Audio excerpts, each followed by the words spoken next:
We've seen parts and threading of the sewing machine. We've practiced stitches, so let's do seams today.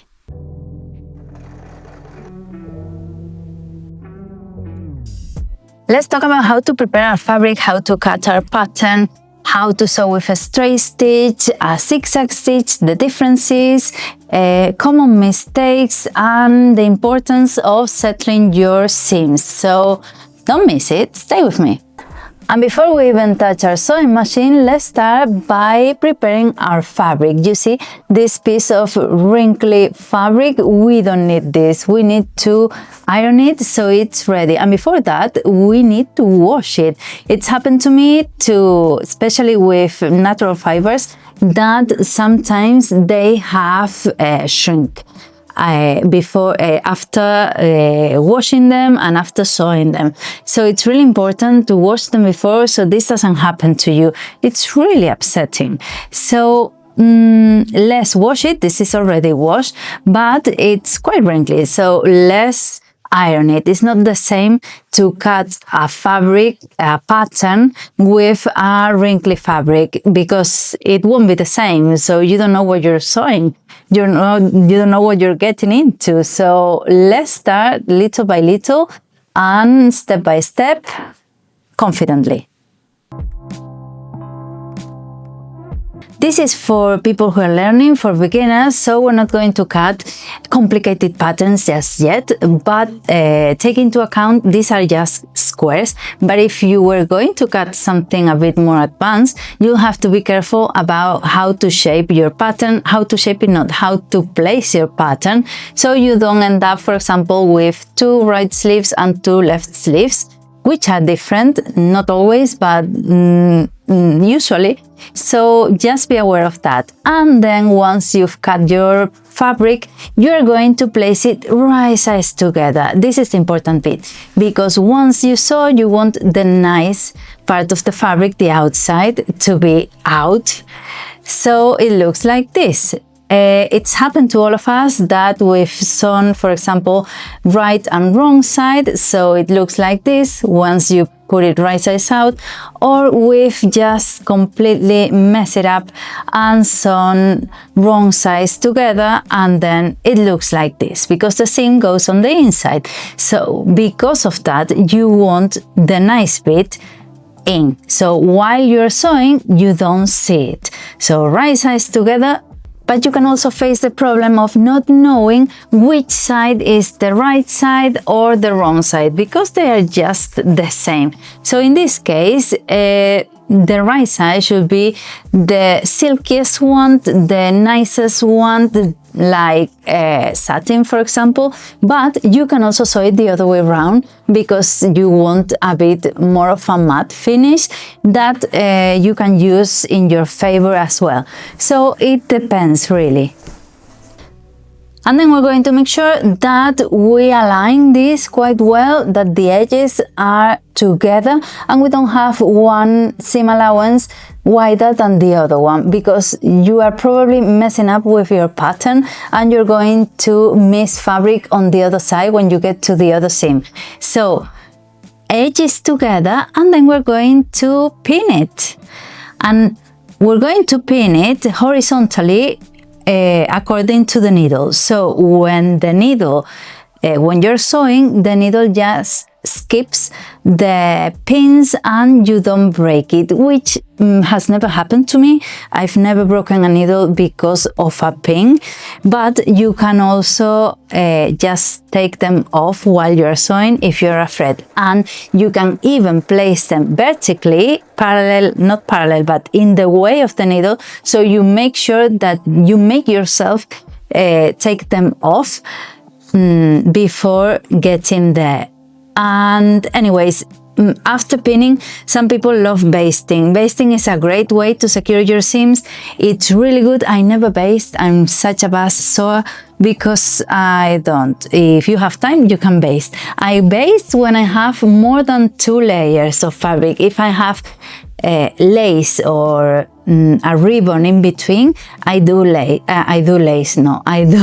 baste because it's much more secure. But the rest of the time I don't. So you do you.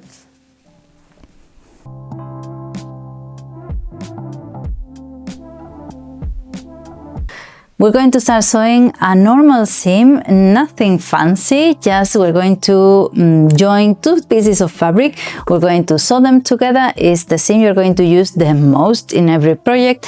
And the important thing is that we need to keep the seam allowance the same. So have a look at the guide that is on your plate. Don't look at the needle. Keep your hands relaxed, your foot consistent, and remember not to pull from your fabric. The machine fits the fabric it needs. If you pull, the thread is going to be damaged, so don't do that. And remember at the beginning and when you finish to use the reverse lever to secure your seam so it doesn't open. So our seam looks pretty good, but when you open it, you can see it's quite bulky, it's not settled. So what we're going to need is to settle our seam. If we want to sew something else on the other side, imagine you're doing some patchwork. What do you do with this? Do you fold it one side or the other? It's better to open it so your seam is not bulky. Imagine this is, for example, a skirt and this is your side seam. Imagine you want to do the hemline. What happens to the hemline? That you need to fold it twice, for example. So if you start folding with your seam to one side, this is going to be really bulky and this is going to be stiff. Anything bulky is not going to flow, it's not going to look nice. So if you open it, you'll see the difference because when you fold it, it's much nicer to the touch and it's not bulky at all. So it really makes the difference. And now we rip this so we can use it again. When you rip a seam, don't you just rip the fabric with it. Just do it carefully, not like me. Do as I say, not as I do.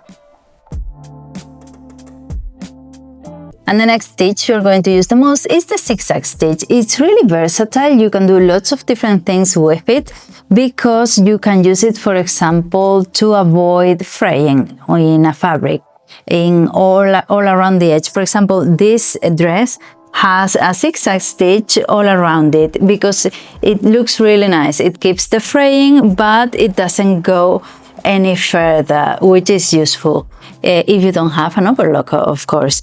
Then you can use it, for example, to join two fabrics. If you want to secure the seam after sewing a straight stitch, you can zigzag stitch both edges if you wanted to, on the inside of a handbag, for example, or things like that. I've used it for a pincushion, for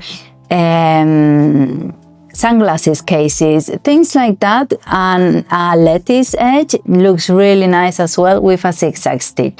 So it depends, and of course with stretchy materials, if you want to sew any lycra, it'll have to be with a zigzag stitch. If you sew it with a straight stitch, the moment the fabric stretches, the stitch will break. So zigzag stitch. Beginners' common mistakes of sewing. The first one, of course, is to not respect the seam allowance. You need your seam allowance. If you start sewing right on the edge, that's sewing on thin air. So you're going to end up with an open seam, which is not good. Second one, sewing too fast. You don't need to go fast. There's no rush. So keep it slow so your seams are straight. Third one, pull from your fabric. Don't pull from your fabric. You're going to end up with a really messy, stretchy seam that is no good. The fourth one, not to secure your seams before sewing. Use pins, do some basting, anything you need to do so your fabric stays in place. The machine moves the fabric around, so you can end up with a cricket pattern. And the fifth, not pressing your seams. You need to press your seams. I think I've made videos about how to sew efficiently and how to sew a few things so then you can press a few seams and your iron isn't plugged in the whole time. But we'll see that. So just make sure to press your seams. So as we've said, just practice. See if you can find 2 pieces of remnants and 2 little squares and just sew them together. Leave a side open so you can see it's a future bag. So sew 3 sides and zigzag stitch the edges so you secure them, and that way you practice something. We've seen a few things: how to keep your seam straight, how to get to the corner and go around, how to manage your foot and the speed of your pedal. So quite interesting stuff. Have a go at it.